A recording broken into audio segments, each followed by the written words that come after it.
Hello and welcome back to another episode of her Gypsy Soul podcast, The Stories That Bind Us. My name is Jacqueline Van Bierk. I am your host and I'm wearing a silly hat today because I'm having a bad hair day. So I'm a singer, songwriter, artist, music producer, and just a lover of life and adventure. I love speaking to people. We all have a story to tell, and sometimes people feel like they are insignificant or they are not important or they are boring. And let me tell you, you have a story in you too, even if you may think you don't. So it's so important for us to connect via storytelling because we are so much more alike than we're different. And I keep saying that because it is the truth. We may have all these differences, but in reality, we have so many more things in common. We all have the same goals. We all want to live a happy, fulfilling life, follow our passion, our dreams, and our purpose. And that is really what life is all about. You know, I think we sometimes get so caught up in things that seem so big that are really small. So let's focus on our goals and our dreams and how we can really make life a better life for not just for us but for the people around us. You know, there's such a limited time here on this earth that we have, so why not enjoy and do what we love, because life is just too short. That's why it's a Gypsy Soul podcast. With no further ado, I want to introduce my guest for today. She is someone I've been following for a long time and I've admired for so long because she's gone through a lot of shit in all areas of her life. Love, health crisis, and really trying to live her dream and putting everything on hold to take care of someone else. And that is just, you can tell that a person like that is just such a giving, selfless person, and sometimes you lose yourself in that, and that's kind of what happened to her. And coming back to life like a lotus, just like coming back, blossoming better than ever, more beautiful than ever, inside out. It's just so inspiring to me to have her on this podcast to share her story about her JoyBug, about her career as a musician, and her soon life totally being free from being stuck in an apartment, just like living the life that we all aspire in one way or another, right? We all have dreams and she is doing it, and I so admire that. So with no further ado, here is the amazingly talented and inspiring Ange Granieri. Hey Ange, how are you? Hi, I'm good. How are you? Oh my God, I am so excited to have you on because you have been such an inspiration to me for so long. I've been following you and I've followed your journey, and man, you are like a survivor, a thriver, a doer, you know, a dreamer, and but a doer, you know. I'm just blown away by everything you've gone through and what you've accomplished. And so I'm actually happy that it took this long to speak to you and have you on the podcast, because you've come even further than you know you've been. And I complimented you before we started recording, but your hair is just amazing. Do you think there's some limit to how long this can get before it's not okay anymore? Do you think I can just keep growing it? Because I want to grow it about 4 more inches. Grow it, girl, grow it. It's just awesome. You know, I figure keep the hair as wild keep as the hair wild. my heart. Yeah. Exactly. It matches your spirit and your heart. It just keep it going. Yeah. Thank you. Now, you have to remind me because I don't remember. How long have we been, in touch with each other? I mean, how many years has it been? You know, so I mean, we've known each other for a while through Taxi Music, but then right.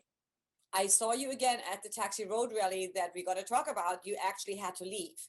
And yes, that was a big thing, you know, where I was like, oh my God, I'd never even got a chance to. I think we just met, but we didn't really get a chance to really talk or discuss anything. Yeah, and that was 2013. So no way. Yeah. Oh my God, it's been that long. Jeez. I haven't been to the rally since 2013. Wow. I know. You know what?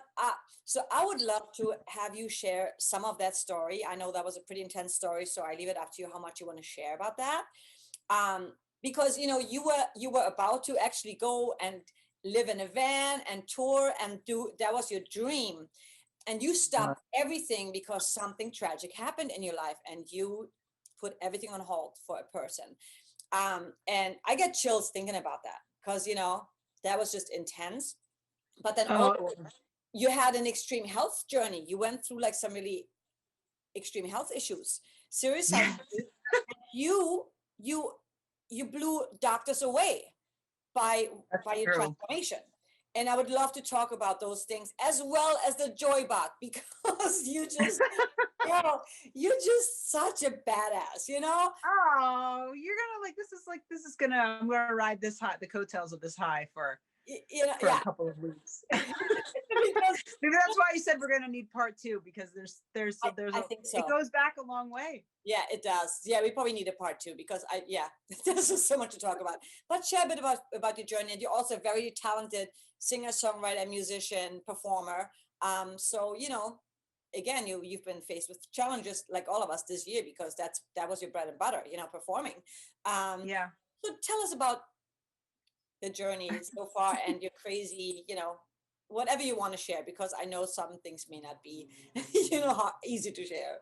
No, I mean, most people who know me know that I'm a really public person. And the reason why I'm really open in public is because I deeply believe that we are all joined together by, not to make this sound macabre, but we are all joined together through our suffering. And we often think that what we're going through is a very singular experience. But when we share our trials, like I've been very, very open about the issues that I suffered through as a result of what we're going to be discussing, with mental illness issues and with my physical health. I'm very open with it. And I don't feel embarrassed to talk about it, because there's a lot more people than you realize that are struggling with those things. And the more we normalize it and make it something that we can openly discuss, the less alone people will feel and the more connected we'll be. So I don't mind sharing really almost anything. Yes, I always talk about that, the mental health issue, because people, still have a hard time just like admitting that. And we all in one way or another deal with it. And it's important to talk about that. That's the only way to heal and to get through this, For sure. Yeah. So, well, I guess really, I have this plan to write a memoir when JoyBug is finished, and we can talk about JoyBug later. But JoyBug, a lot of people who've stumbled upon my journey in the last 3 years, they've gotten to know JoyBug, who's my 1974 Argosy that I've been restoring myself. But what they don't really realize is that JoyBug is actually connected to, she has a backstory that's kind of like if anything, the restoration of JoyBug is almost the epilogue to the story, which most people don't really realize. So back when we met in 2013, like you said, I was kind of at the precipice of my career at the time. My boyfriend and bandmate, who I'd been kind of on and off again dating since we dated sort of in high school, and then we split up. And then we reconnected in my late 20s. We had just split a few months prior. And speaking of mental health issues, he struggled with, a lot of people don't know this either, but he struggled very much with addiction and mental health issues. And our relationship had always been very passionate, but pretty toxic and pretty abusive. We had split a few months before I went to that Taxi Road rally. And that was the first time that I tried to kind of get control of my life again. And I had worked my tail off. I'd sold all of my things, and I had this dream. I was going to live on the road. I had this nomad spirit. So I had purchased this 1991 Road Trek, which is a Class B RV. And actually, when I came to that road rally in 2013, I had finished this record that had been kickstarted through my fans. I'd raised $15,000 through my fan base to record this record. It had been recorded by this Grammy award-winning producer in Arizona. And like everything was just felt like it was about to happen.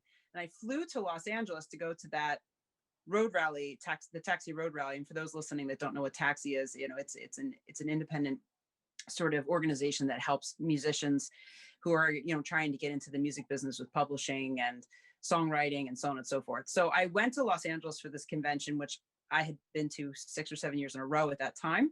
Yes. And I was supposed to leave the convention, fly to Indiana, purchase the RV, which I'd already paid most of the money already for. I had one deposit left to make to this old couple that were selling it to me, and then drive it to New Jersey. I was already homeless. I'd sold everything, and I was going to go on the road. I even had at that convention some meetings set up with producers and different executives from NTV and the CW network, and everything was great. But on the second night of the rally, my ex-boyfriend, who, as I'd said, you know, it was not a healthy relationship at all, but it was like my first love, and we'd been connected since high school. I found out that he had relapsed and gotten hit by a car, and he had sustained a traumatic brain injury. And they told me that he was brain dead on the phone. So I thought he was gone. And I asked if they would keep him on life support till I could get there. And so I vanished from the road rally that night. I don't know if you remember me playing. I remember that. Yeah, I remember that clearly. It's weird. Like yeah.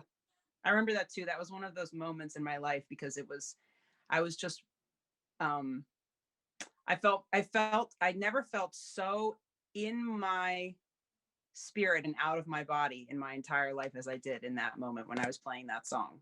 I didn't even feel like like human. I didn't even feel in my body at all when I got up and played at that open mic. And it was so bizarre that I remember crying on the bathroom floor with Elise Black, who's another really great singer-songwriter. And I kept saying over and over again, I need to perform. I need to perform. It was the oddest thing that was what mattered to me.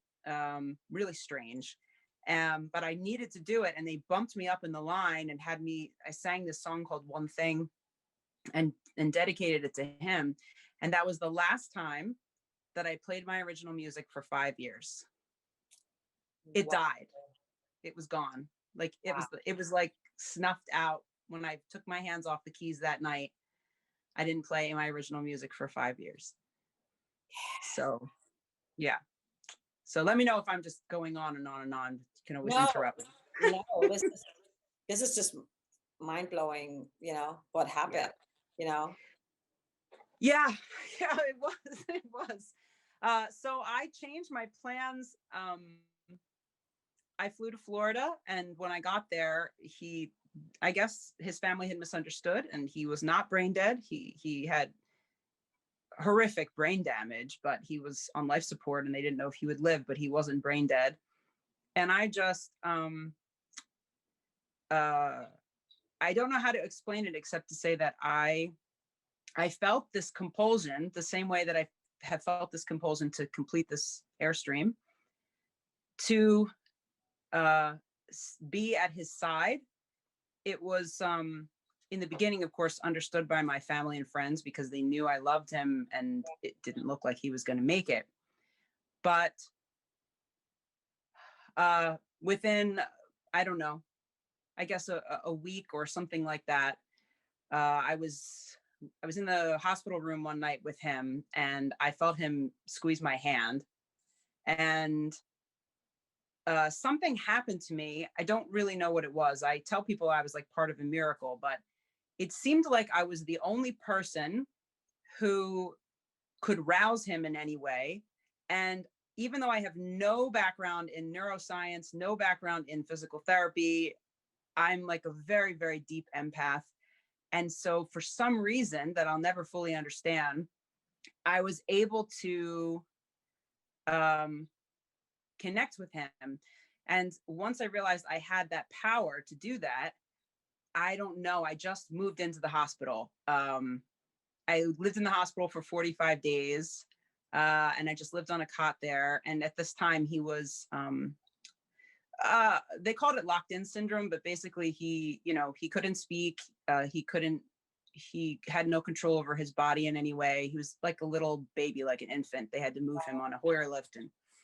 And I just started basically memorizing everything that the therapist would do and then doing it with him when they weren't there. And, that story alone, just taking care of him, could go on and on and on. But the long and short of it is, I fought to become his legal guardian, and they granted it to me. And the judge said that only 2% of any of those cases are given to people who are not blood relatives or spouses.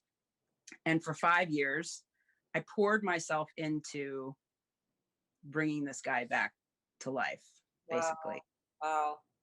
Yeah. With the same passion that I've put into JoyBug, like I put into that. I really believed that this was our second chance and we were going to be this fairy tale story. And I was very public about that journey, and I was very selective about what I shared. So without me realizing it, it kind of took on a life of its own. And a lot of people who followed the story, who knew nothing of his past or of our past, just saw this sort of miraculous love story, and it kind of grew wings and got away from me.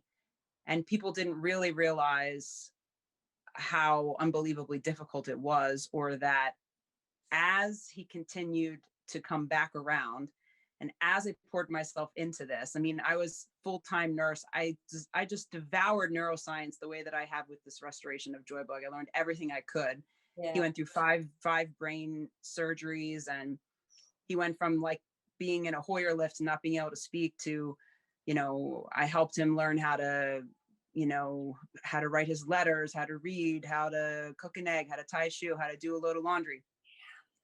And what they didn't realize was once he started to come back around, I thought, because he had become very childlike, I had thought that the darkness was gone, and that even though he was going to be a different version of himself, that we would have this sort of altered relationship, but I was still so in love with him.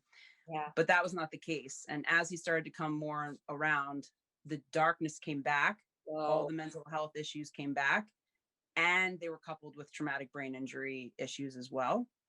And it was really like living in hell. I mean, it was really, really unbelievably difficult. And I had successfully isolated myself from everyone, basically, or they'd isolated themselves from me. So as the time went on, I didn't even really realize that I was suffering physically and mentally. Yeah. I knew I'd put on a lot of weight. I knew I was having health issues, but I was so consumed with caregiving. Anyone that's been a caregiver will tell you it's all consuming. Yeah. That I didn't really see what was happening. In fact, after this was all over and I was in therapy, I realized much, much later that I had never even grieved him, because I had jumped into the role so fast and it was so consuming that I just sort of became this magnificent robot. I really didn't feel anything about it until it was over. And I just kind of got swept up in all of that. So that was from 2013 until, I guess it was 4 years, 2013 until 2017. Wow. Yeah. And wow. I didn't, the road trek, I sold the road trek, and we spent that on his recovery. And, but it was, I have to say, it was also an amazing time. I mean, I got to be a part of this amazing community, and I met so many folks in the brain injury community. I didn't know anything about brain injury beforehand. And I met so many amazing warriors and all these amazing caregivers. I got to speak publicly. I had this blog with thousands of people who would read and share my posts. And I, interestingly enough, towards the end of our relationship, had this dream that we would resurrect this whole idea of being nomads, but we would live on the road together and we would speak publicly. It was like I couldn't shake that itch, Yeah. But the music was gone. I mean, I still worked professionally where I could here and there. It was very hard to do. We mostly lived on Social Security, but I didn't create anything. Like, I didn't write any music. So basically you lost yourself, Yeah, it was the worst of it really came after I made the decision to leave, and I left because he had returned to using drugs and alcohol, and that had always been my bottom line with him, which he knew. But it was more than that. I think it was like I started to like recognize that I had some sort of bounds or limit that like I never really thought I had. But Yeah. it actually got much worse after I left than before, because it took us 8 months to sort of transition. I didn't want to just leave. And honestly, this is part of the miracle of the story. I probably, not trying to be dramatic, I probably wouldn't be here today if not for the kindness of a friend who was really almost an acquaintance at the time. She was someone who was in both of our lives, a yoga instructor, believe it or not, who had done yoga with him. And she'd kind of become a sounding board for both of us. And at this time, when I left, I was living in a motel room and still paying for our apartment where he was, and still going over to take care of him. It was pretty rough. And she kind of saw that I was much worse off than I realized I was. And this is how we like talk about mental illness and things like this. I knew I was bad. I remember at this time, I have very vivid memories of pouring myself like a bath and rocking in the bath with a glass of wine and telling myself I was okay over and over again while crying, but I didn't feel anything. But at the time, it's so normal to me that I didn't really realize how bad it had gotten. But she saw it, and she offered to become his guardian and take care of him, which is even more radical than what I did, because she didn't even love him or have any obligation. She just did it because she saw that I wasn't going to make it, and that I wouldn't have left him unless I knew he was going to be in someone's hands that was a good person. Yeah. So that's the only reason I was able to get out of that situation, was because, and then over the next year and a half, I watched it take her down, and then she had to get out of it. So yeah. So is it all right that I'm just still talking? You know what? It just shows that I feel sometimes you cannot help someone who doesn't want to help themselves. You know, it's really hard. I mean, of course, at first he couldn't because he was not capable, right? But then when he started getting better, because I have friends too, where I'm like, man, they have issues, but sometimes people don't want to face their issues. And it doesn't matter how much you try to tell them that it's not healthy for them. Let's just say alcohol and drugs, whatever, you know, but they think it's okay, you know, because they function and they think that it's no big deal because that's their normal. And there's nothing you can do, you know, so you just have to kind of remove yourself before it affects you. And obviously you were so deep in it, of course it had to affect you at some point, you know. Yeah, it was a really, really profound lesson. I mean, I thought of I poured so much of myself into this person, kind of like, I guess, a parent would a child. And like, you imagine, I mean, not quite like that, because of course it wasn't a lifetime long, but then when I left, I had to watch it all be undone. Just recently, a few months ago now, this is years later, you know, he was moved into like a long-term facility, and he had gotten to calling me again. And since I left, like, he had his health had deteriorated. You know, he'd had, because of using drugs and alcohol, he'd had some seizures. His speech was slurred. He was in a wheelchair again. It's like I watched everything that I had done kind of get reversed. And if I hadn't grown as much as I have as a person, that would be, I would go back into some like really bad behaviors. But I know now what you just said, which is that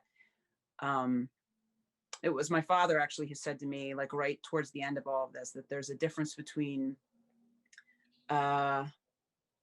helping someone and being a martyr. And he said, you know, if someone's in the water and they're drowning and they're asking for help, and you throw them a life preserver and they can't grip it, and you jump in the water to help them and you go down with them, that's different than you throwing a life preserver to someone and them tossing it away, and you throw yourself in the water anyway, and go down, you know? Yeah. So anyway, so basically towards the end of all of this, I was, I guess, looking back, what they call like passively suicidal. I wasn't like I didn't have exactly like any sort of real active thoughts or anything like that. I just remember it was Christmas time. I was living in the motel. And just to give you some more info, I was like 240 pounds. Wow. And I used to have a really bad issue with binge eating. So this was definitely something that was way out of control at this point. So I would just kind of go to the store and get these massive binges, and I would lay them out on the bed in the motel and plan them out. And I was gaining weight so fast that I could actually see like fresh stretch marks almost weekly on my body. I was just in a really, really bad way. And I remember just driving down the Ocean City Bridge at Christmas time, and there were Christmas carols on the radio. And I remember just thinking how nice it would be to just kind of drive into the ocean, and how the cold water would just come over me and it would be so warm. And like, that's kind of what I mean. It gave me such insight into people who do take their lives or struggle with suicidal, thoughts, because I didn't think of myself as suicidal. It took a long time for me to realize I was suicidal looking back. I just was so in such a bad mental place that it was so normal, and everything was so covered with this gray film. It just felt like choking on tar, like in this pit, that thoughts like that, just driving into the ocean, just sounded nice. But I didn't really care one way or the other, kind of, if it happened. So that was kind of the winter of 2016, 2017. That's how that was. And again, like, I really wasn't making any music. I was kind of at my lowest point, but I continued still communicating with him and trying to do this transition. And then we're almost to the end of the awful story, but it all kind of came to a head in the summer of 2017, 1 month before I bought JoyBug, actually. It was June. And I wrote about this on the page of my blog, which I never write on my blog anymore, and I should. But looking back, I had all the signs of someone who was like about to have a nervous breakdown, but again, like, didn't know what that was.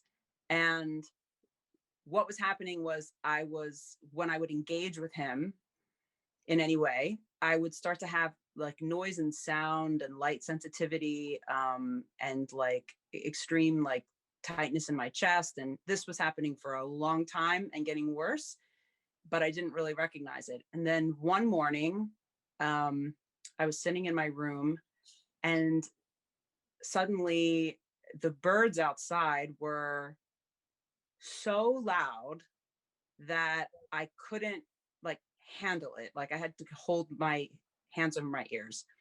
And I could smell everything in the room. The hairs on my arms stood up, and I could feel every single hair.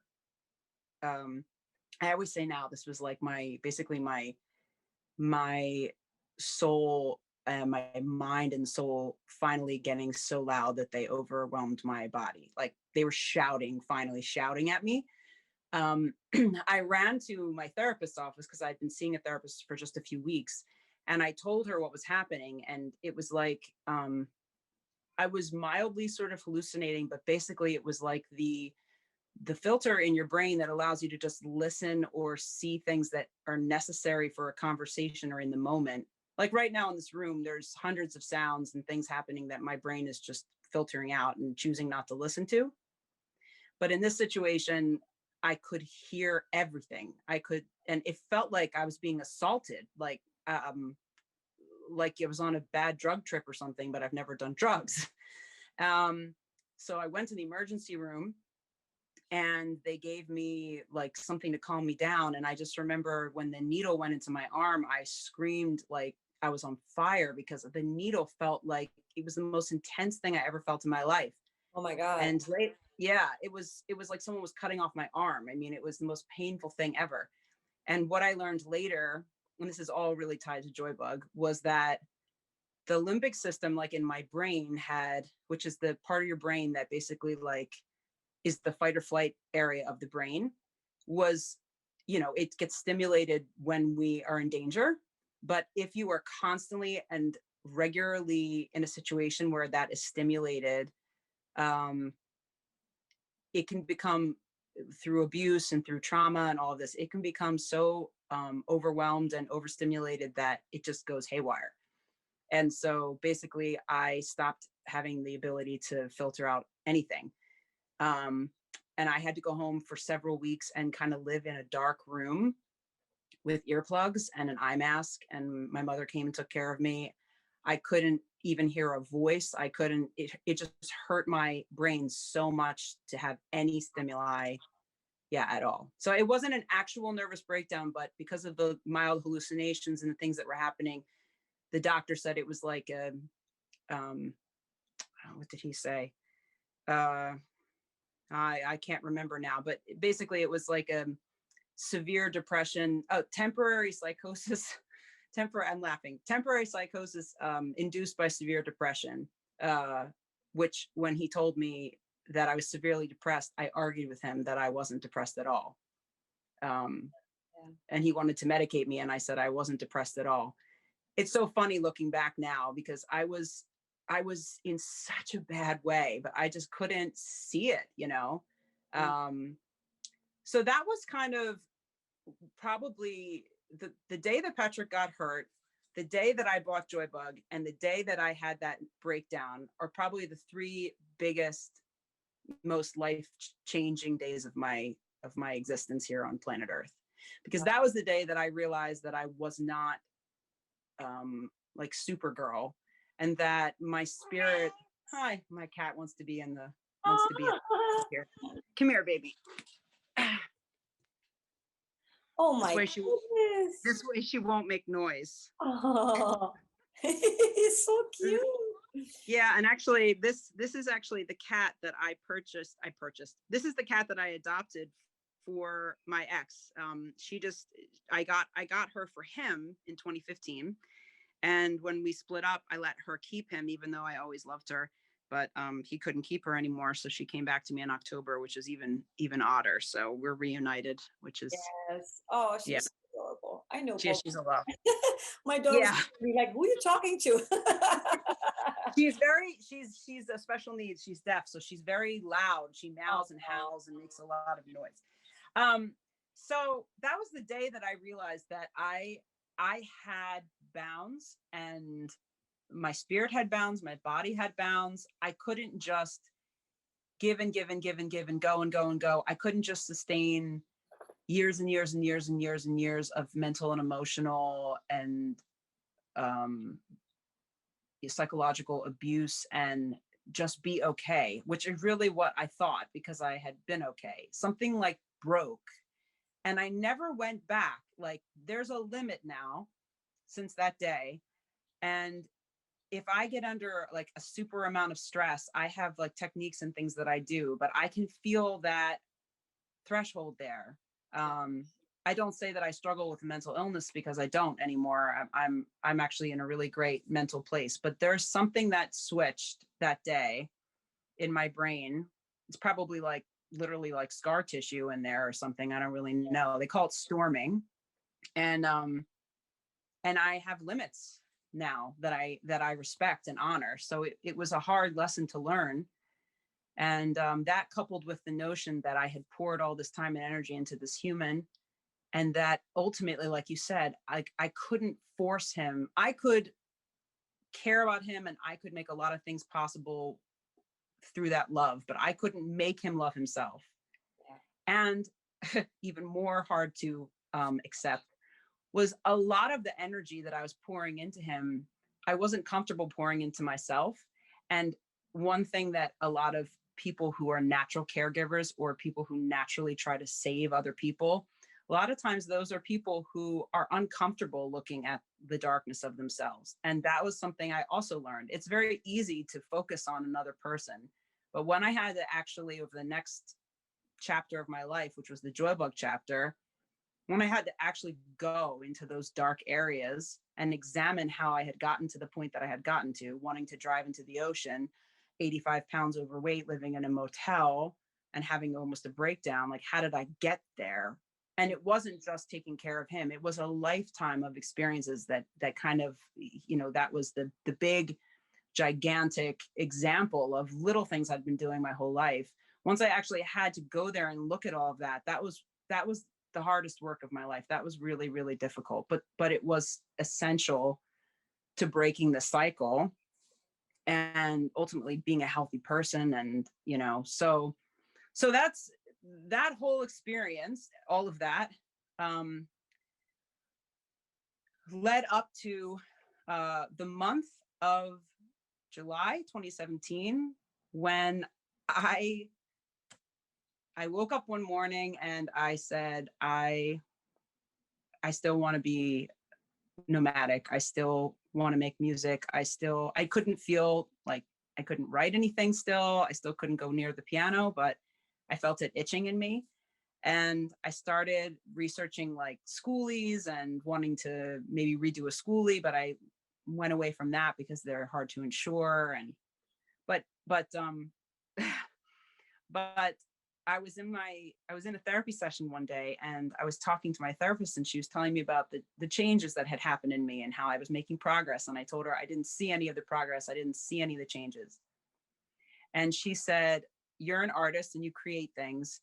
And I think what you need is some physical project that you can work on that's solely yours, and you can see the progress outwardly, somehow connected to like the progress inward. You need something to like build. Love that. And and in this time that she and I were talking, I had kind of fallen in love with Airstreams. Once I didn't know what they were before, but once I stumbled upon them, I just fell in love with everything about them. What is Airstreams? So Airstream is the company that my JoyBug is an Argosy Airstream. So Argosy by Airstream. Gotcha. So Airstreams are they're these travel trailers that are unlike basically any other travel trailers that exist. They're made like airplanes from aluminum and rivets, and they're not held together, with particle board and whatever these other travel trailers are made from, and they look like submarines or airplanes without wings. And I had kind of fallen in love with them, the nostalgia of them. I love that they, most of them that have ever been created are still on the road today. I loved just the cool factor of it. And when I stumbled upon Argosies, which are these Airstreams that were made just for a few years in the 70s, and they're painted, I fell in love even more, because Argosies were considered experimental at the time. The company was kind of experimenting with ideas they wanted to put on the real Airstreams.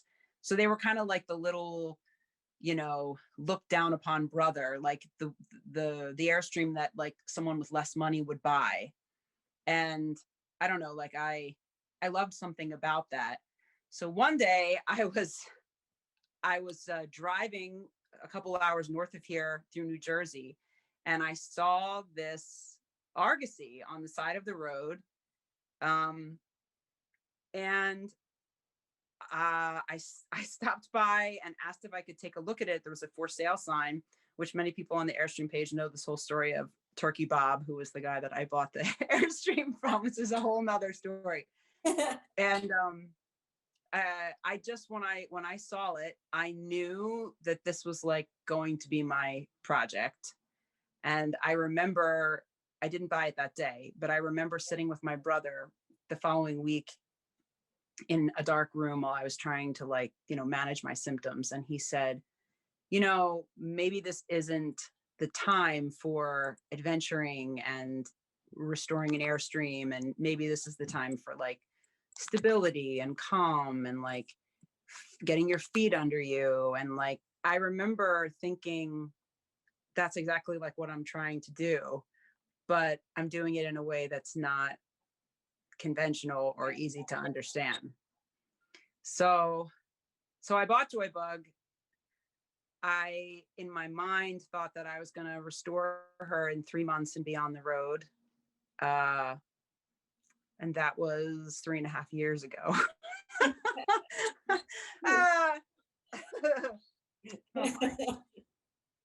Oh my, the things I would say to my younger self, my 2017 self. Now, I had no business buying this thing. I am a musician. The people on the Airstream forum pages laugh oftentimes because they remember my first post was that I didn't know how to use, I had this girly pink drill I'd gotten off Amazon. That was a joke of a drill. It's like a drill for hanging a shelf in your house. It's all it's good for. And I didn't know how to use it. I didn't know how to get the chuck unstuck. I didn't know anything about torque. I didn't understand anything. I'm asking how to use the drill. And I remember people on that forum commenting and being like, girl, cut your losses, sell this thing, and you will never, ever do this, ever. Like people who are carpenters and electricians, they struggle with this. You have no skills. You don't know how to use a drill. You will never do this. Like, walk away. But if anyone who knows me knows that, like, when I make my mind up to do something, I cannot be shaken. I have this bizarre sort of like, yes. I put blinders on like the horses in Central Park and I don't see anything else. I don't hear you, for good or bad. I don't know if it's good or bad. Sometimes I should take people's advice, but I just felt that same compulsion that drew me to him in Florida that night. I felt it again with this Airstream. I think, from my own experience, I think that, yes, it's good to hear people's opinions sometimes, but you always got to follow your intuition, because you just know when you know it's right for you, because other people just like give you advice of their experience, and of what they see. But when you really think that I can do this, I'm going to find a way, I'm going to make this happen, you will, and you did it, So yeah, congratulations to that, to not listening to other people, because how many times have you, what if you missed out on so many amazing things if you would have listened to other people, or don't invest in that, or don't play that show, it doesn't pay. And then you met like some producer or whatever, like some super fan. Yeah. So it's don't travel through the Middle East alone. Don't, exactly. All these things that I'm like, no, I'm going to go do that. Exactly. And that's just, you have to sometimes just do it and not listen to other people. Yeah. I mean, I've made a lot of mistakes in my life. I don't really like to call them mistakes, but I've done things that I've made choices that I wish sometimes I hadn't made. But one thing I am proud to say is, like, I've always been someone who follows her heart. Sometimes, it would be better if my head led the way, but I definitely am not that way. It's whatever my heart is leading me towards, I go towards that thing, whether that thing is logical or sensible or not. And actually on the front of my Airstream JoyBug, there's a stained glass porthole window, which a lot of folks are very excited about. That. It's just badass. It's so awesome. And I love it too. Although it's like trying to install it yesterday, I was like cursing like a sailor. It was just driving me crazy. But I mean, that's the whole project. Everything always drives me crazy. But the design for that porthole that I created is a heart compass. And the reason why I did a heart compass for the porthole is because I want people to know that JoyBug is a symbol of following your heart, literally and figuratively. So when I'm on the road, I'm following my heart, but also she is an example of following my heart. And frankly, taking care of my ex was also following my heart. I mean, I can't get those years back and I can't change the outcome, but my desire to give him a second chance, I wanted to give him a second chance to make a different choice. And I did give him a second chance and he made the same choice, and I can't change that. But I'm proud that I poured my life with love into, even if it was misplaced, I'm glad I poured it into someone I cared about, and trying to give them a second chance, because otherwise he would have just been vegetative looking at a TV screen the rest of his life, and he would never have had that chance. Yeah. And I know I would want someone to do that for me if I were in that circumstance. So when JoyBug came home, she was in pretty good aesthetic shape, and my plan was kind of just to do like a spit and polish sort of thing, make sure the electrical was still okay, and then leave that end of that summer 2017. But as I sort of peeled away layers to sort of fix things, I realized that there was a lot of things that needed fixing.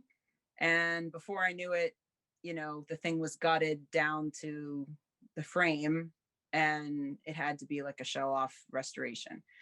But in this process, though, I tried using contractors to do the work. And if you are active in the Airstream community, what you'll find is there's a reason why everyone does it themselves, because you can't just take these Airstreams to contractors. Like I said, they're really built like airplanes. So you kind of need a very specific skill set. And so it became apparent that I was going to have to do it myself if I wanted to do it. And yeah. And that ended up being a huge blessing, because I was somebody who I started to, I didn't continue seeing my therapist for that much longer after that, because I felt very much like I could continue on my own. But I saw her for like another 6 months or so. And I started to, I don't know how to explain it except to say I couldn't work on myself just as myself. But by making the trailer an extension of myself, I could work on myself by working on the trailer. Wow. So when I was gutting it and power washing it in February and welding the frame and getting it like and building strong bones, like there, and in the process, like bleeding and cutting myself open and scarring, and there was something about it that was extremely therapeutic, and it pulled me in to the point where I knew that I could not close the book on my ex and that part of my life until this trailer was complete.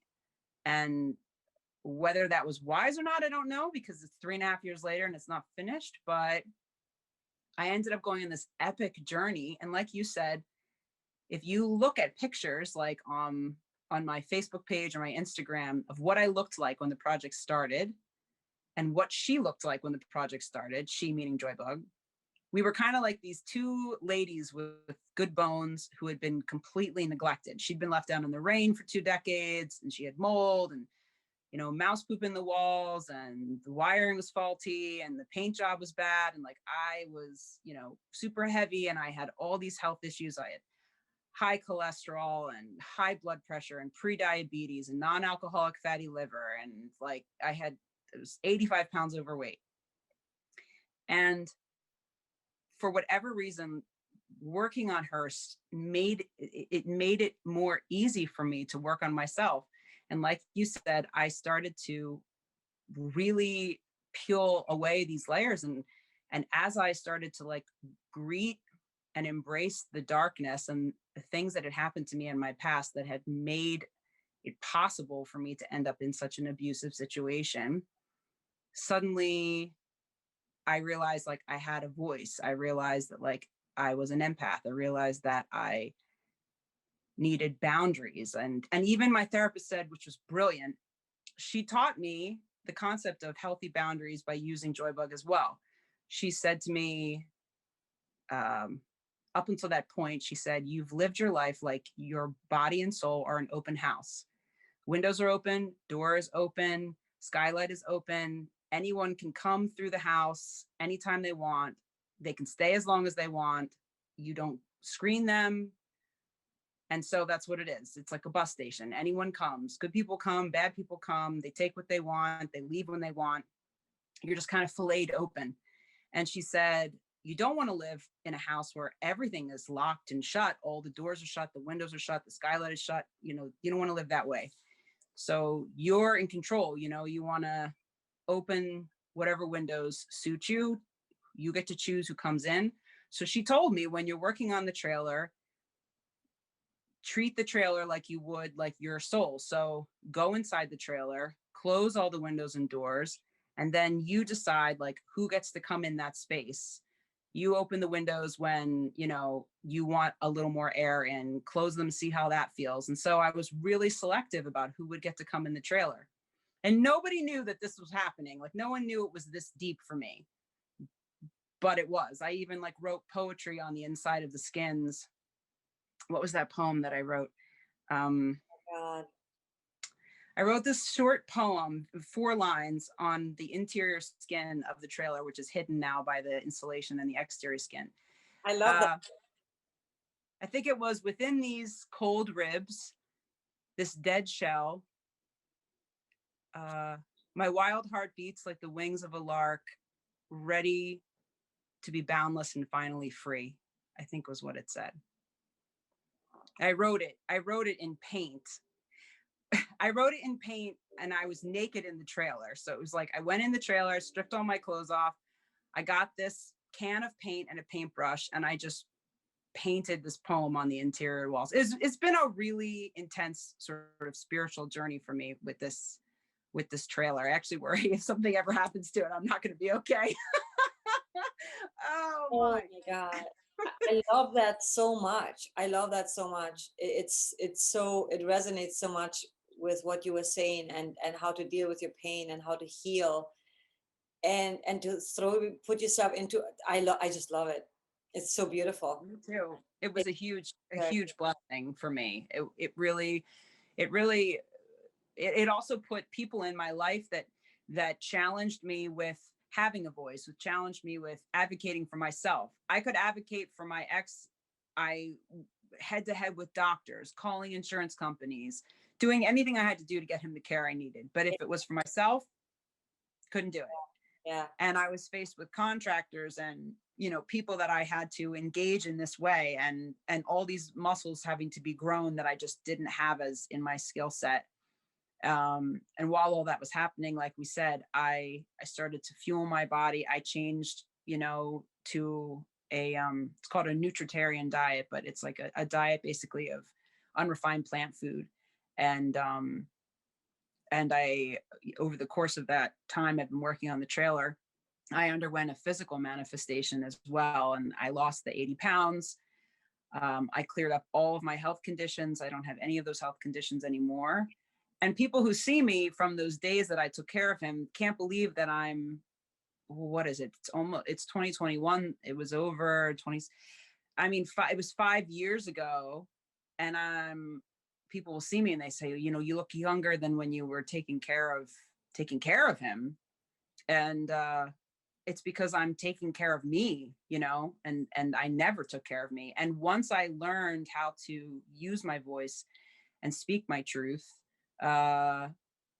which I had always bit my tongue in my relationships because I wanted to keep peace.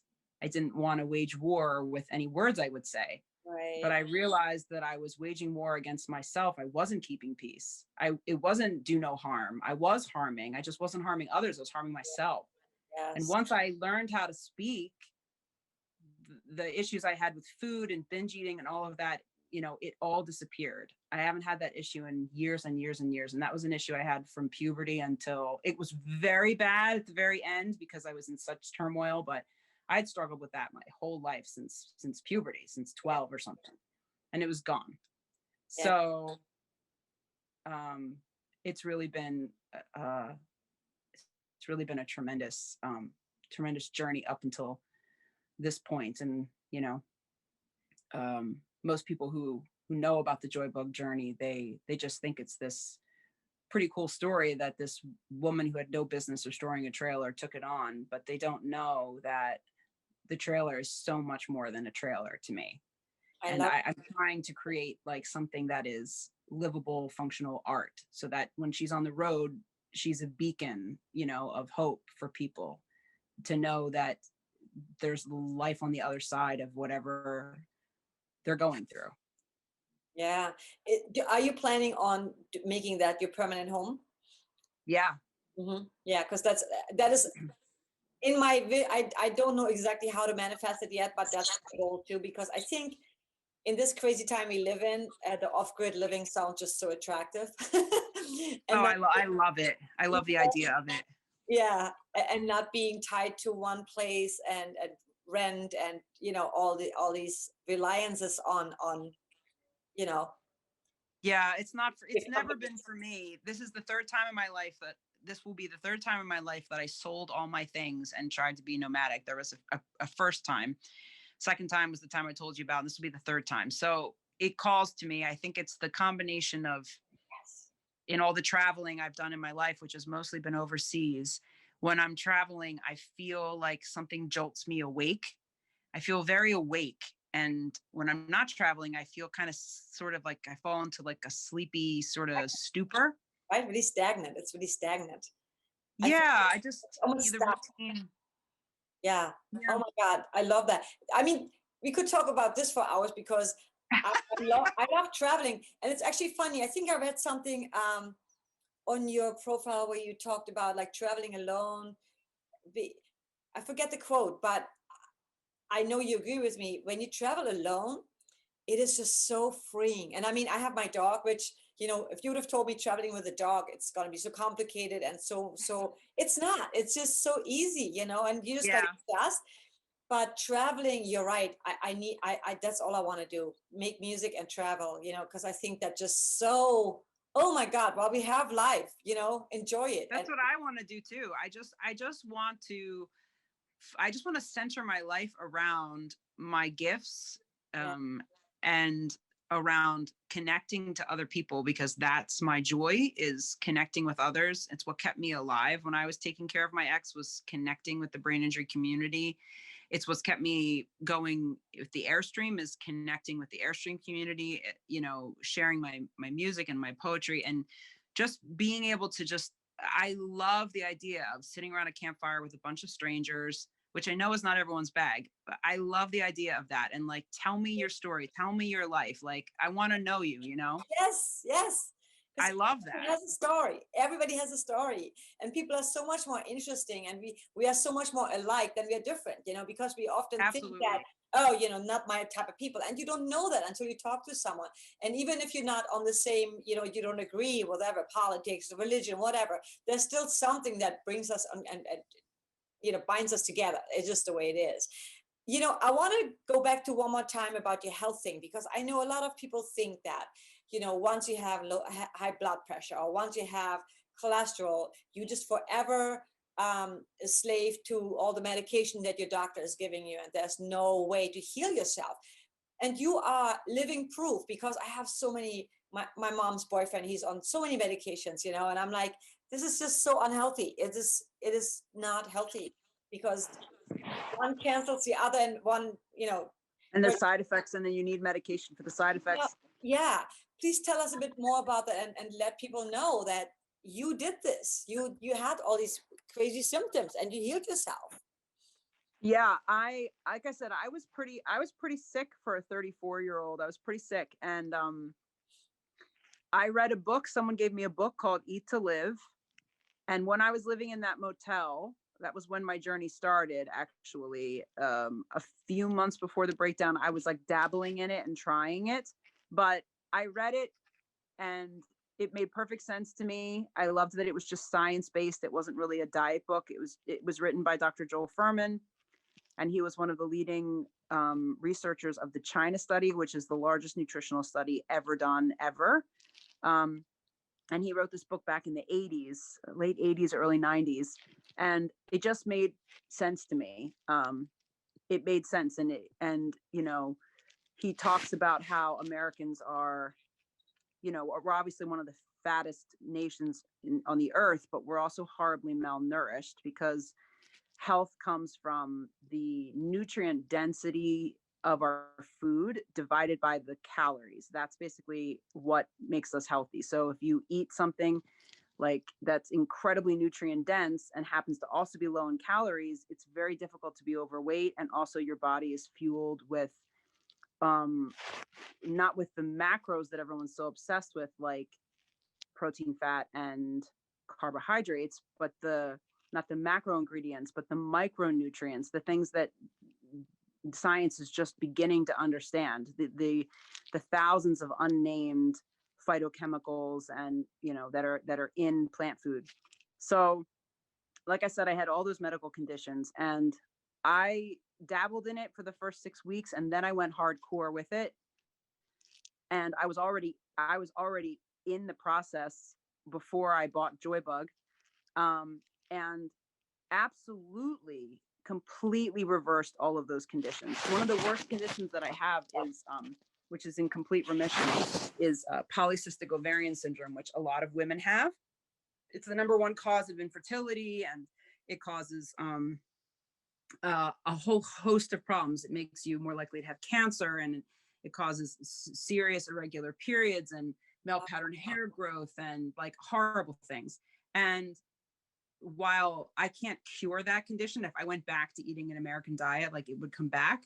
It's been complete remission for years. And I mean, I don't have high blood pressure. My cholesterol is amazing.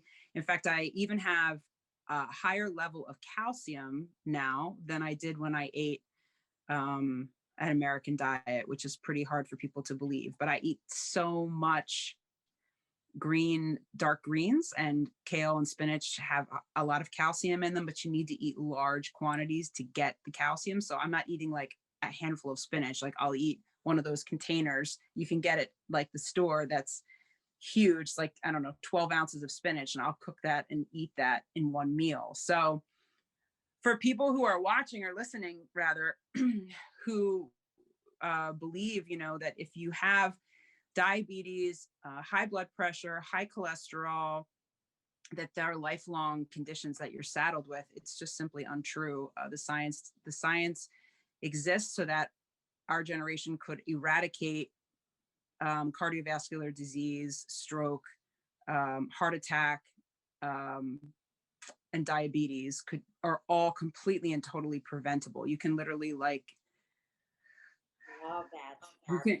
you can really literally prevent those things from ever happening. And I'm a testament to that, because like I said, I started that program in March of 2017, so be 4 years in March. And I would never, ever, ever, ever go back. And I was someone who I was as in love with the American diet as a person can be. In love. I mean, aside from my binges, I was in love. Like, go to an Italian restaurant, order a giant cheese platter for myself with a glass of wine, bread that you would dip in the oil. And like, I loved that. I loved it. And I don't miss it at all. Not even a little bit. It's amazing what the human body can do when you fuel it properly. It's literally built to regenerate, and we just continually give it poison.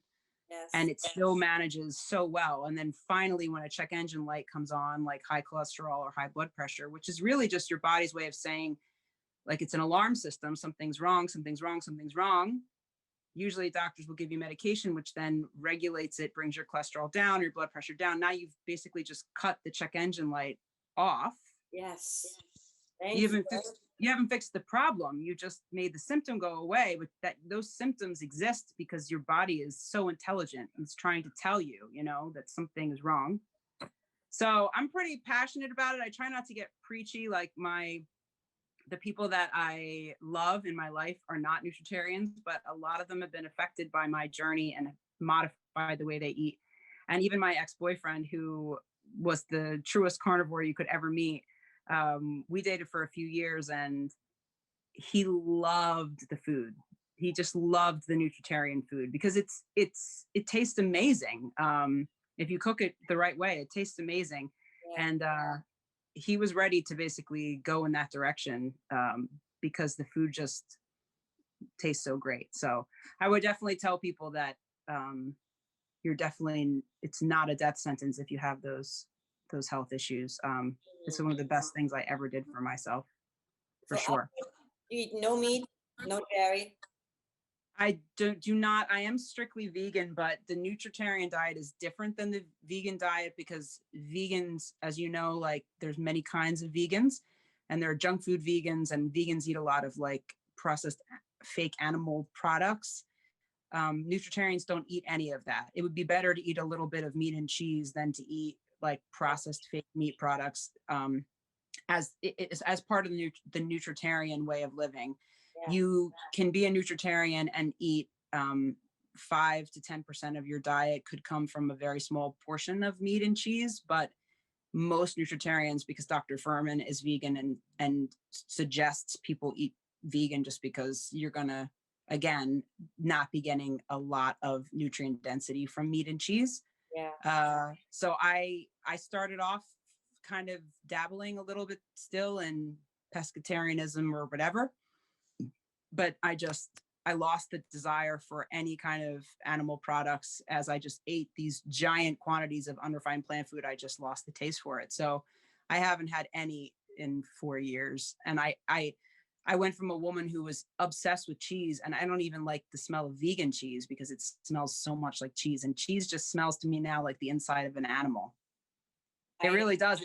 It does. smells like an animal, like inside an animal. It's so funny. I loved cheese, you know. Same here. Same here. I remember like one day I said to my friend, we went to a party and I said, I'm vegan now. And I went to the party and they had all these, you know, they always have cheese and everything, crackers out. And the first thing I do is go and eat the cheese. And my friend's like, what are you doing? I thought you're vegan. I'm like, oh my God. Because I was so almost addicted to cheese, you know? Yeah, they say the cheese is addictive. They say that it has some kind of I forget what it is, but they said they have something in it that's similar to like heroin, or I don't even know. Like it's something in it that's super addictive. Yeah, I mean, but I had cystic acne. I mean, horrible acne my whole life. I had male pattern hair growth. Like I grew like a beard, and like, I mean, all kinds of, my hormones are totally out of whack. I had so many health issues. And I don't, like I said, I don't preach this diet. I just tell people my experience, but I truly firmly believe that no one can be healthy without their diet, 80% of their diet coming from unrefined plant food, whatever else they eat, whatever. But I mean, basically our American culture, we eat no vegetables. And if you look up the percentage of vegetables the average American eats, it's actually skewed because the vegetables that they're eating are mostly potatoes. So even when you look up the stats on the amount of like vegetables that Americans eat, they're mostly potatoes and often in chip or fried form. So I mean, it's very bad, you know. And I think of these times, and this time of pandemic, you know, and I'm not here to say like to take any kind of like stance about that. And I don't think that, you know, you can literally like eat your way out of avoiding catching, you know, a virus, you know, but you can build a strong immune system so that, you know, it's not just Corona, it's everything. I mean, our medical system is so burdened by the amount of, like, think of the money spent on these surgeries and drugs and things that are done because people are so ill. And we just don't eat foods anymore. We eat frankenfoods, you know, we don't eat food that's real, and people are so sick as a result. I know. So you're vegan now too? Yeah. I will say I've cheated a few times. I would have once in a while some salmon, you know, like here and there. I don't eat cheese anymore. I haven't eaten meat at all. But like once in a while I would eat some fish or sushi. But I will say that I'm with you with the whole food industry, and people are so taught. You watch Hulu, you watch anything, TV. There's how many advertisements do you see for just medication all the time? It's like nobody says these are the things you should be doing to strengthen your immune system. Do some yoga, some meditation, some deep breathing, which is like, you know, so healthy for you. Right. Eat things that come out of the ground. You know, and like you said earlier, like our body is meant to heal itself, but we don't give it a chance because we just, and I'm a little binger too. Like I have to stop myself from just putting things in my mouth because it's vegan doesn't mean it's healthy. Sugar. For sure. That's why I say I'm nutritarian and not vegan, because I try to separate the two, because one doesn't necessarily mean the other. I'm so with you on that. And I just feel that, you know, we need to really promote more healthy eating habits than just medication, and saying that, oh, you know, stay inside and don't go outside, don't get fresh air. Those are all essential things that help us and our body to heal itself and protect itself, you know? Yeah. One of my best friends, she's 67 and she lives in Austria. She's someone that I met in my travels, and we talk every day. And I always feel like my life is juxtaposed to her life when we talk about our day, because of course she's retired, but she and her husband, they live like in the mountains in Austria, and they're every day they hike 10 or 11 miles. And I stayed with them for, I guess, about a week and a half when I was in Austria in 2018. And, you know, we cooked together, and she's not vegan, but I mean, there's a reason why even people who live in places like Austria, where it's harder to get fresh produce, are still healthier than we are. And it's like, even what she's eating is more real food than what people here eat. You know, she would make, she'd make a salad, and there would be cheese, and then maybe like a boiled egg, and then there'd be a bunch of fruit, and like that was breakfast. It's not like Pop-Tarts and cereal and waffles, and then like the 11 miles of hiking in nature. I mean, when was the last time the average American was out in nature on a daily basis? You know, it's just very interesting. And of course she's in much better shape than I am. I mean, right now I haven't been working out, which is another whole long story, but I mean, she can hike 11 miles at 67.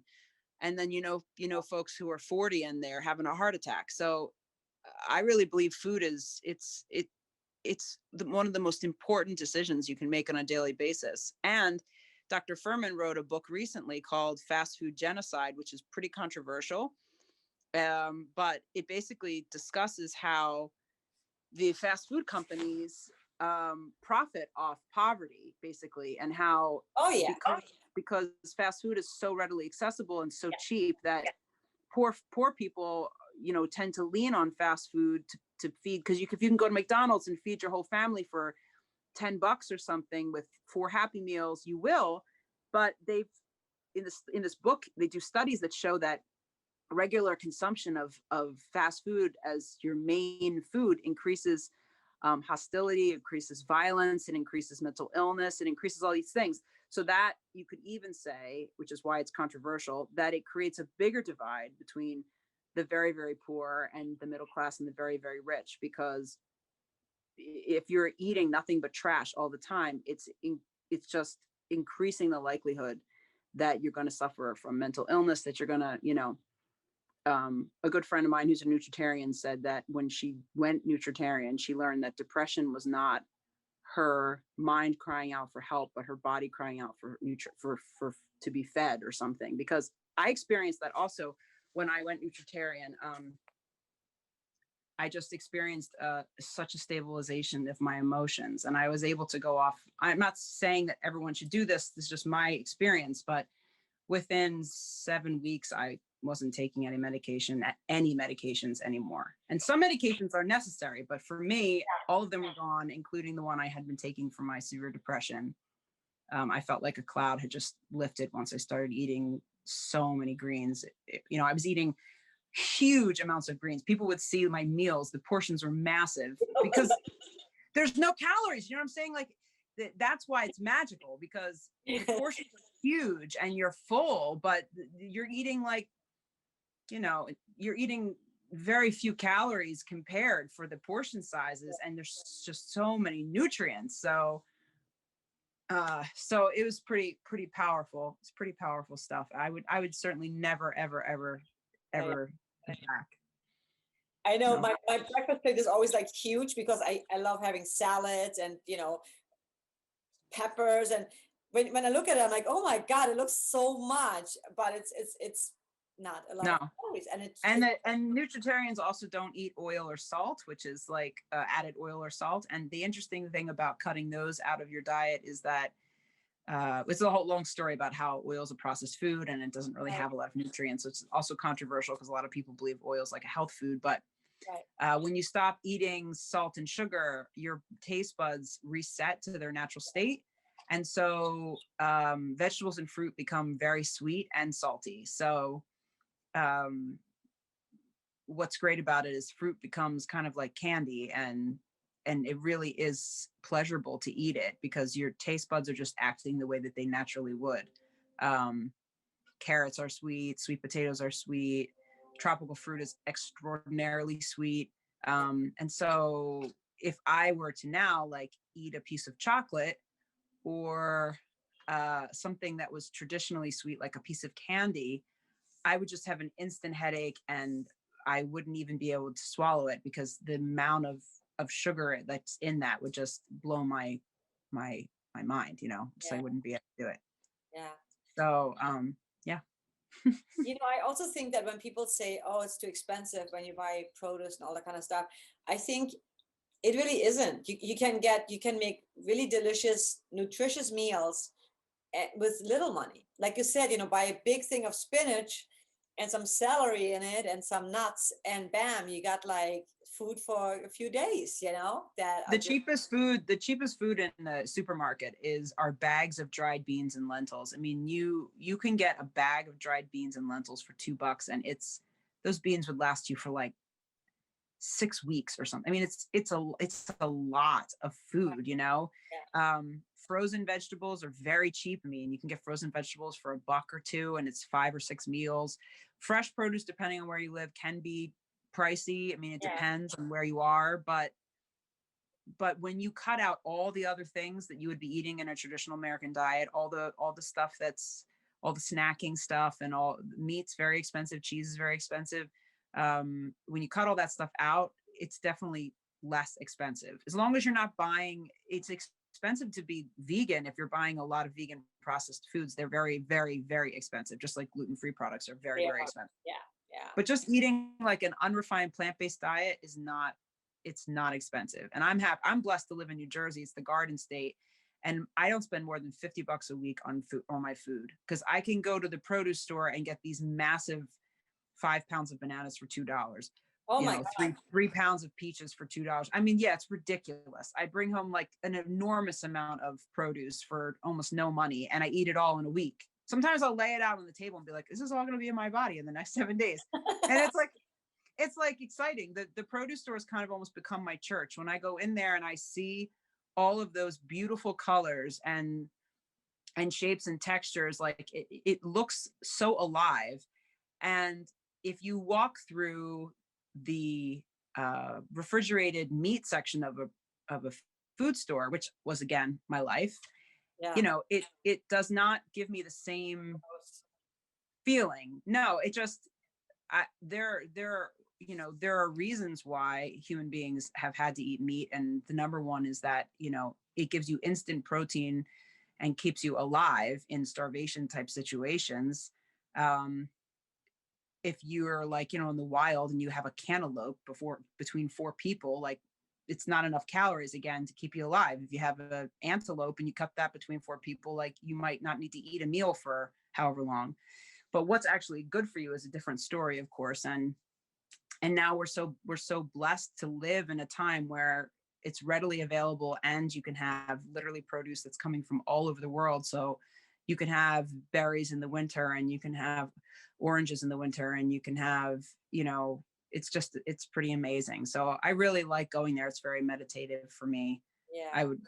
It's really become kind of like I said, it's like my church when I go to the produce store. It's because it's, again, me taking care of myself and taking care of my body and honoring my body, fueling my body. And also, not to like wax poetic, but also trying to do my part with helping the earth also. Because that's not why I did it in the beginning. It was not calling to me. I didn't think about it, but it was impossible to ignore those statistics once I did go down that road. And so, again, I don't preach that to people, but I like knowing that I'm also doing something to try and help, to help the earth by not contributing to factory farming and honestly not even contributing to all of those companies that make these frankenfood products that are making us sick and taxing our culture and society as well. Yes. We're not even real humans anymore at some point, because all we eat is just chemicals, some really strange made up things of just not healthy ingredients. Imagine if somebody like in the 1800s, if you like showed them like, an Oreo, I mean, it looks like a toy. It looks like plastic. Yes. It doesn't look like anything that exists in nature. Yeah. Getting back. Yeah. It doesn't. No. Man, I could talk to you for hours, because you're so interesting and I love everything you're saying. because those are all important issues. I think that we have to all address. Everybody, I feel everybody's so distracted with politics when there's so many other issues that we need to face and think about, like our environment, people's health and wellness, because that's really the number one at the moment. Get everyone healthy and active and fit, and the immune system. No, for sure. Yeah, you're right. It could happen to the most healthiest person could get it. It can happen, but your chances of dealing with it and surviving it are probably a little bit better, versus you being already a For person. sure. Well, we know that that's true because people who have, we know that's true because the vaccine is being made available to people who have diabetes, people who have these life-threatening health conditions. We know that they're at higher risk. So absolutely. And even not just in the wake of the pandemic, but like I said, our nation is in a crisis. And really, honestly, this kind of comes back to the whole thing. I mean, the whole JoyBug thing. For me, I feel like our country is, like I said, we're in kind of like a spiritual crisis. And looking at what we put in our bodies, how we eat is just one aspect of it. But somehow we've all gotten caught up in this idea, maybe social media has played a role, that we are supposed to live this American dream, which is, in my opinion, kind of become an American nightmare. And we have to portray that we're doing great and we're happy all the time, and everything, like keeping up with the Joneses. And a friend of mine who has this really great house and works his butt off to pay for it one time said to me, why am I working like 40 hours a week to come home and spend 3 hours in my house and go to sleep at night and wake up and leave the house again? Like, I don't even live here. I live at my job to pay for the house that I don't even spend time in. That was, I guess, like 10 years ago, he said that to me. And that resonated because I've rented my whole life, and I rent little hovels for almost no money because I like to spend my money on traveling. But I didn't want to live like completely like homeless. I wanted to have a home, which is how JoyBug also came to be. Yes. But I just think that it's really important. The most important thing, like you said, is that we get our health under control, because even the political issues and the things that you see happening on both sides, where you see, violence, and you see, or like the horrific issue we have with these mass shootings and things that happen in our country, we can all say that they're the result of sick people and mental illness and stuff. But I really do feel like there's a cancer, sort of like a spiritual cancer in our culture, that from traveling to other places, I've seen issues, but not like here. And I think it just has to do with the fact that we're kind of insatiably bored, but also like sort of we're insatiably bored, but sort of overstimulated at the same time. And I'm just kind of hoping that, I guess what's important to me is that when I'm living in JoyBug, I just want to be an example, and I take it as like a grave responsibility that that there's like another way. I'm not saying everyone has to have a trailer and like live on the road, but we don't need to follow these predetermined rules that were given to us about what you're supposed to do, that you need to go to college, and then you need to like get the job, and you need to get married, and you need to have a house, and you need to have a nice car, and you need to, and this and this and this and this, and your whole life is snatched away trying to follow these rules. And I haven't followed any of these rules, and like I said, I've made some mistakes, but ultimately I'm trying to hack life, so to speak. I don't want to be stuck in sort of this game I never signed up to play. I don't know how it's going to go for me, but I feel much safer and more confident knowing that however it goes, that I'll be following my heart and not following some, like I said, set of rules and it's a privilege too, that I'm able to do that. I recognize that that's also why I take it as a grave responsibility, because I could, if I had been born in a different time, if I'd been born under different circumstances, if any of those things were different, I wouldn't have the luxury of being able to do that. But I do have the luxury, I could have been born in any country at any time. I'm born here.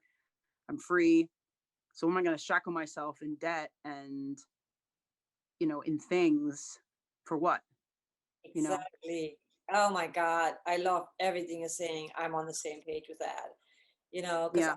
yeah, I feel like the more you have, not saying that for some people that's great. If that's your dream and you can really enjoy your house, when I walk around in LA, like I go hiking and stuff and I see these big houses, I'm like, man, it must be nice, have this mansion. But then at the same time, I'm like, but how many rooms could you use? Oh man, it does not appeal to me at all. You When I know? see that mansion and I just think like, I see the mansion and I just think of how much upkeep and Yeah, hassle and problems and exactly. And then I'm thinking I want to go and travel, so I would probably not even be there that much. And so it's just like, yeah, there's an attraction, but at the same time having the freedom. And you saying that you've made mistakes, I think that everything we do that is a mistake leads us to something greater, and it's obvious in your life. JoyBug probably would have never happened, and the story for of sure. JoyBug, and how you probably would have given up. You would have said, you know what, yeah, you're right, like I can't do this, I can't repair it, I don't know how to do this. So just instead you're like, fuck, I'll figure it out. It may take me Yeah, a I'm year, still figuring it out. but you're doing it. You could have easily said, oh, I need someone, a man or whatever, to help me and make this happen. and Oh and, yeah. and maybe you get some help, but at the same time you're just figuring it out. And that's what life is all about. You Yeah. hit up an obstacle or like a roadblock and you say, I'll figure it out. And even you saying you're privileged to grown up in the time you grew up in, but still you made this happen. You get the job that you have right now to make the money to afford what you're doing. And so I Right. think it's all you doing what you have to do to to Yeah. to live the life you want to live. And I think that is winning right there, more so than being stuck in an amazing house that you don't even get to enjoy. No, I completely agree. And I also think about that with my career because you were saying in the beginning of our talk about Corona and how that's impacted artists like us. And I'm not going to lie, like it certainly hasn't been an easy time of it with all of my jobs being canceled, but I'm still so grateful that since I was 18 years old, I've only been a professional musician and I have made a living playing music my whole life. And that is something that I'm really, really proud of, because it's not an easy thing to do. And yeah, there are other things I could have done or things I could have done that would have been more profitable, but I'm so grateful that that's what I'm doing with my life. And I just want to continue making art. And I've really, since this whole thing happened with my ex, have moved towards wanting to make beautiful things. I'm not really interested in giving a lot of attention to dark things anymore. I Pointless. just want to make beautiful things Yeah. because, the world needs that. Yes. Um, So amazing. it does. It's like a crying, weeping world. It needs to be reminded of the beautiful things that are around us every day, everywhere. And now that I understand, like, that's my purpose and my calling, and that I cannot give myself entirely away to a person and expect to be able to use my gifts anywhere else. It's like I only have limited number of resources, spiritual, mental, physical resources, and I've learned that lesson. So when she's done, I just want to focus on, like I said, I'm going to traveling and meeting people, but also I've had a lot of already opportunities, people asking me to come and speak, not just at Airstream rallies, but also at, women's groups and organizations. And I've been a writer my whole life, really. Before I was a songwriter, I was a writer. So I want to write a memoir that kind of tells the story of me restoring this trailer, which is a saga all in and of itself. I mean, if you knew the ins and outs of what I've gone through with this trailer and how many times the people in the Airstream community, how many times they've seen me go through something with this trailer where I should have walked away and quit. I mean, huge obstacles. But I want to sort of tell the story of the restoration and flash back to the story with my ex and sort of like have them merge together at the end, and tie it in, the restoration of self with this and how one led to the other. So as soon as the project's done, I'm just going to move into my next giant project, which is writing a book. But Love That's it. basically how I roll. I so love it. Thank you so much for being on the show. Oh, Um, I'm so glad. yeah, I mean, like I said, I could talk to you like forever because there's just, Well, you have basically. you travel, all your travels and stuff. I just love that. You're such a gypsy soul, and that's what this is all about. Yeah. Have you done a lot of I mean, I've traveled to, um, I guess it's like 25 different countries now at this point. And I go, as you, like you said, as a solo female, but I haven't been anywhere obviously since Corona, um, but have you done a lot of traveling yourself? I don't know if it was 25 countries, but yeah, I've been like certain parts in Europe. I've been to almost all the states in America, if that counts. I haven't been to many states in America. So you got me on that, and I'm from Yeah, here. yeah. Europe, not so much. I've been to Poland. I've been to Switzerland. I've been to Denmark. I've been, yeah, Italy, France, England. Yeah, a few, but I haven't been like to Asia. I still want to go to Asia. I want to go I to. want to go to Asia too. Oh I my want to go God, everywhere. yeah. There's still. I mean, I want to go everywhere. I want to see the entire world if possible. Yeah, I know. I'm the You know, same way. you know. I'm the same exact way. Because I love different cultures and, like you said, meeting new people. And that's the thing, when you're an open person, I have never ever experienced any bad people. Like they say in France, they were saying, oh, they're all unfriendly, whatever. And oh my God, we had them.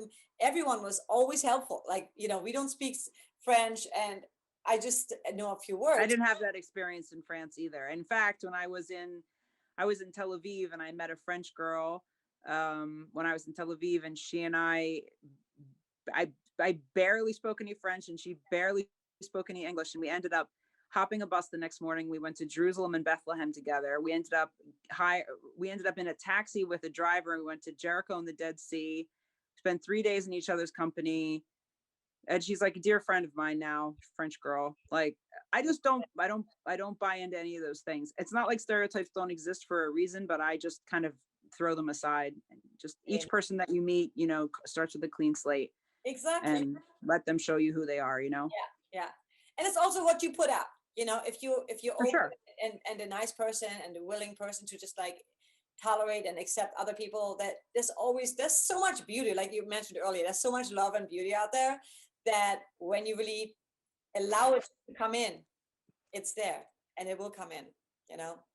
I've never, like you said, I've really never had a bad experience either traveling abroad. And a lot of folks were always worried about me traveling abroad and that it wouldn't be safe. But I'm actually much more nervous about traveling in JoyBug in the US than I am my travels overseas. But that's just something I think that comes from looking at the States through the eyes of other nations. You know what I mean? I love my country. But I'm just saying that there's a misconception among Americans that the world is like a really dangerous place. The US is very dangerous, and we live here and coexist, and no one would think, anything about, taking a trip to another state. And so, but overseas, even like I said, through the Middle East, I never felt as unsafe as I did, like driving to Camden or driving to some of the neighboring towns here in Jersey that are really, really, high crime cities. So, but I do think, like you said, the energy you bring, to a situation is really important.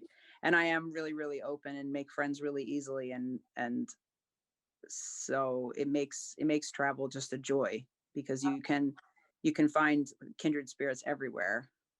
Yes, and that's what we're meant to do. I believe that. I truly believe we are meant to share our gifts and experiences and uplift one another. And enjoy life. I mean, while we have it. Absolutely.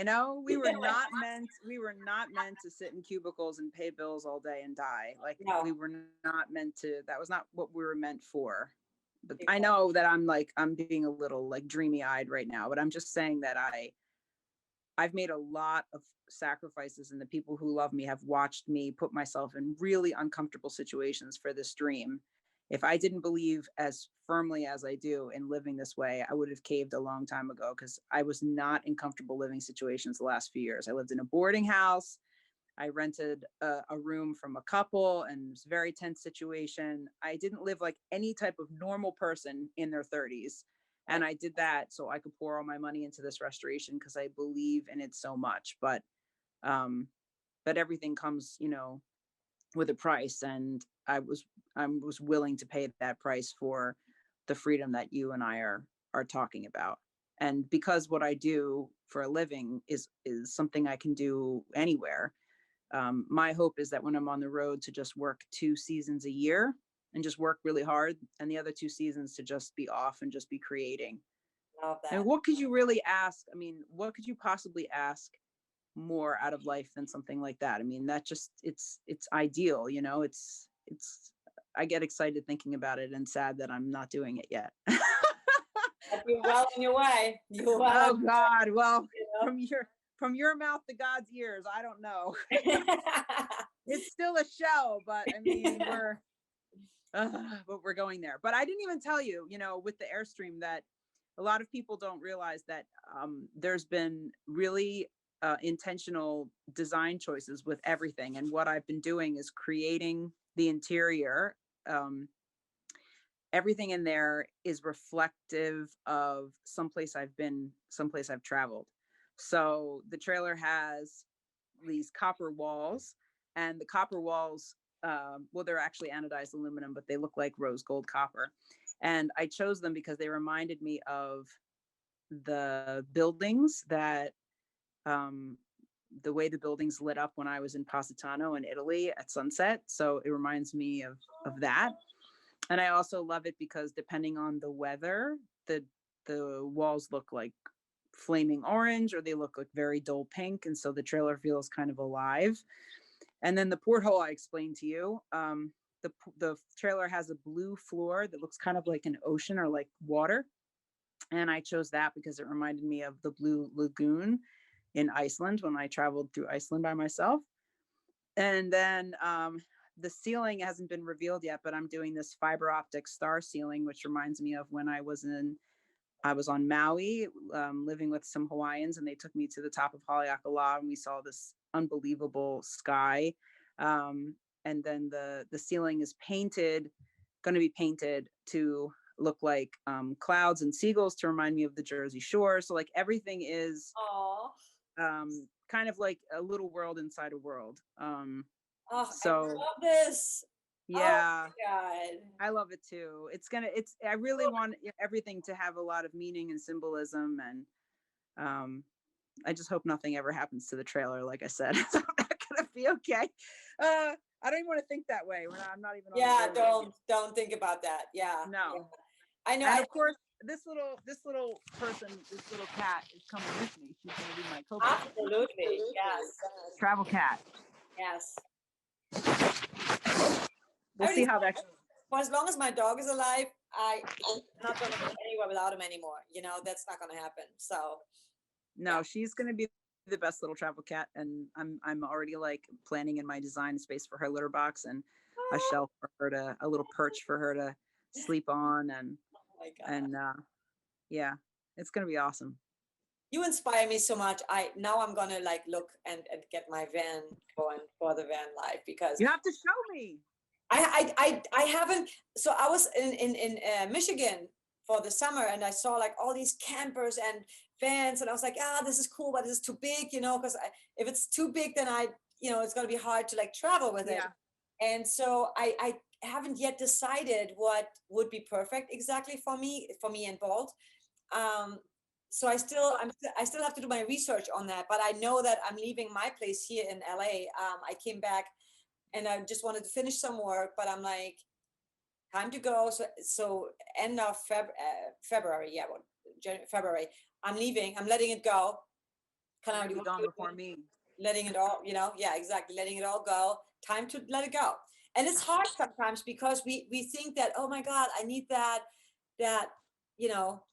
one place that I can call my home, but really, as long as I have a car, I'm good.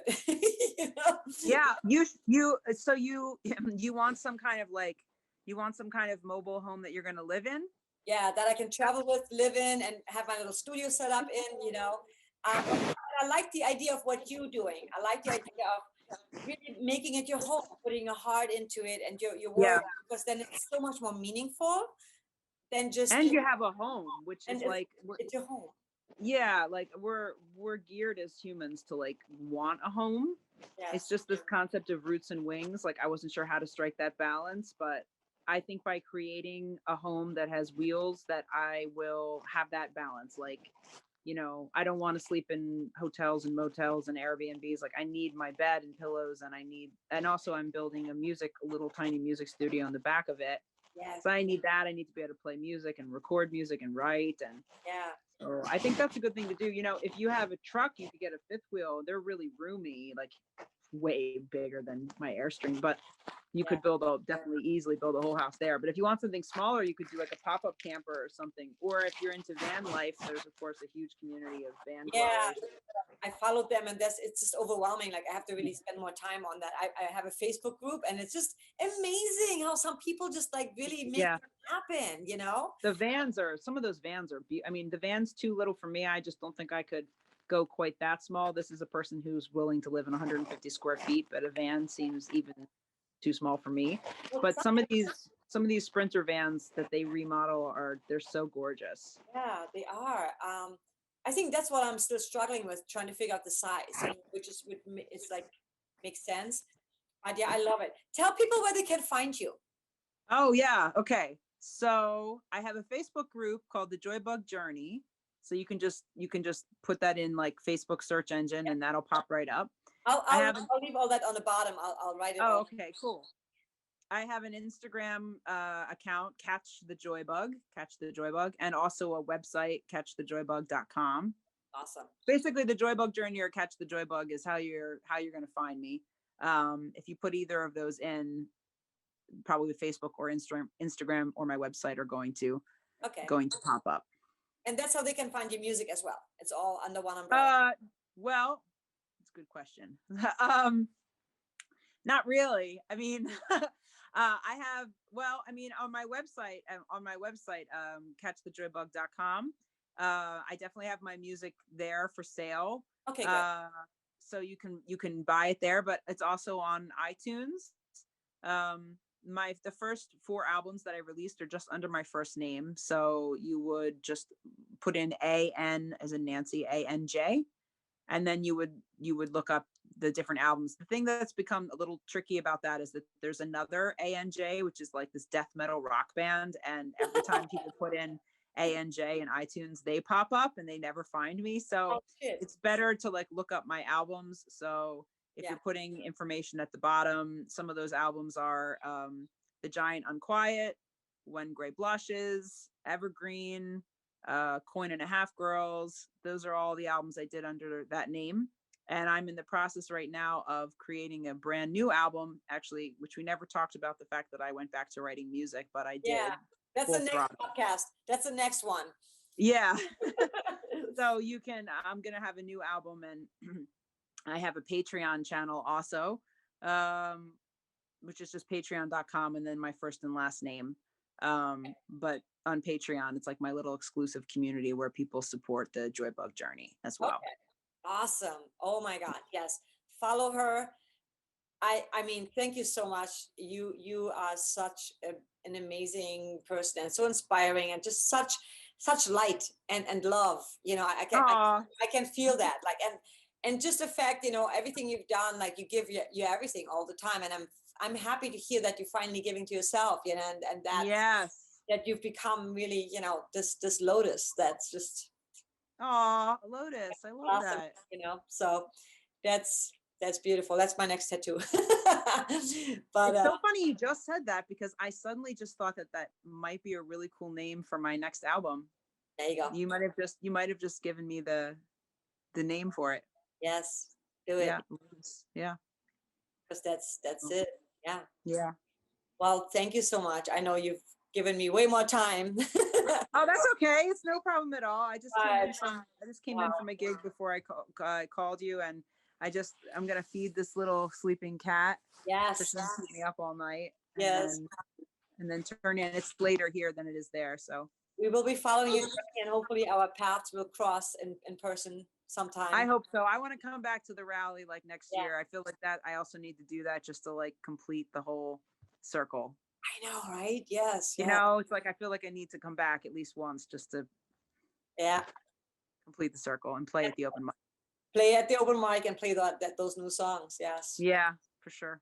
All right, girl. You take All right. care, and we'll see you very soon. Okay. Okay. Take care. Bye. Bye. Thanks. Bye. Thank you. Bye. As always, thank you so much for listening to my podcast. I know there's so many things you could be doing with your time.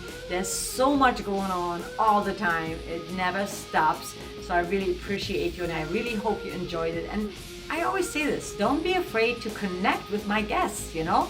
There might be a new collaborator for you. Who knows, you might become best friends. So it's very important for us to just really connect and stay in touch.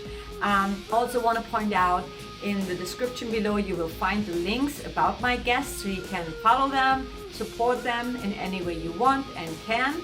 And also, if you would like to follow me, I am on Patreon, patreon.com, Jacqueline Van Bierk. I have my clothing line, Jack Van B, so definitely check that out. This is my apocalyptic shawl that is like very breathable, and I have the same thing as a sun protective shawl without the hoodie. Few different choices. And I also have music on JacquelineVanBierk.com and AutoSdaughter.com. And as always, enjoy life and just do you, and know that you are enough and that things will always turn out as long as you believe. With that said, you have an amazing weekend, and I will talk to you next Friday. And if you like what you hear, please share, and please subscribe, and please like. You have an amazing weekend, and I'll talk to you next week. Bye.